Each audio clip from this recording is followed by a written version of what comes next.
सुरुवातीलाच बातमी येत आहे राज्यातील पावसासंदर्भात। नमस्कार मित्रांनो, आज रात्री आणि उद्याच्या दरम्यान राज्यातील काही भागांमध्ये मोठ्या पावसाची शक्यता असणार आहे। तर जाणून घेऊयात हा पाऊस कोणत्या जिल्ह्यात गावांत होणार याविषयीची सविस्तर माहिती।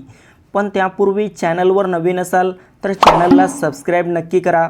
आपण या ठिकाणी पाहू शकता मालेगाव, जळगाव, खामगाव, अमरावती, बुलढाणा, त्यासोबतच इकडे लोणार, पुसद, छत्रपती संभाजीनगर, जालन्याचा बराचसा भाग आणि मराठवाड्यातील नांदेड, हिंगोली, परभणी तसेच पुसद आणि बीडच्या भागात देखील आपल्याला आज रात्री मोठा पाऊस झालेला बघायला मिळू शकतो।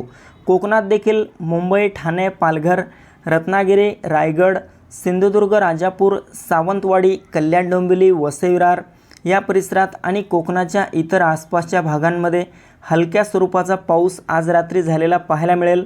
तर उत्तर महाराष्ट्रात नाशिक, मालेगाव, नंदुरबार, धुळे, जळगाव, चाळीसगाव, मनमाड आणि तसेच खान्देशच्या इतरही जवळपासच्या भागांमध्ये आपल्याला ढगाळ वातावरणासह काही भागात हलका पाऊस आज रात्री झालेला बघायला मिळेल।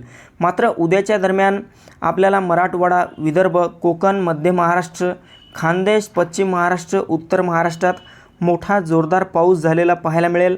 आज रात्रीला पुणे, सातारा, सांगली, कोल्हापूर, सोलापूर, अहिल्यानगरच्या भागात देखील ढगाळ वातावरणासह काही भागात हलक्या सरी होऊ शकतात। मित्रांनो, जिल्ह्याचा उल्लेख केला म्हणजेच या भागांमधील गावांचा आणि तालुक्यांचा देखील यात समावेश झालेला आहे। तसेच उत्तर महाराष्ट्रात नाशिक, मालेगाव, नंदुरबार, धुळे, जळगाव, चाळीसगाव, मनमाड आणि तसेच इकडे खान्देशच्या बऱ्याचशा आसपासच्या भागांमध्ये आज रात्री आणि उद्या देखील पावसाची शक्यता असणार आहे। विशेष करून मराठवाडा आणि विदर्भात आपल्याला आज रात्री मोठा पाऊस झालेला पाहायला मिळेल। तर मित्रांनो, ही होती हवामानाची छोटीशी अपडेट। आपल्यासोबतच इतरांना पण शेअर करा। धन्यवाद।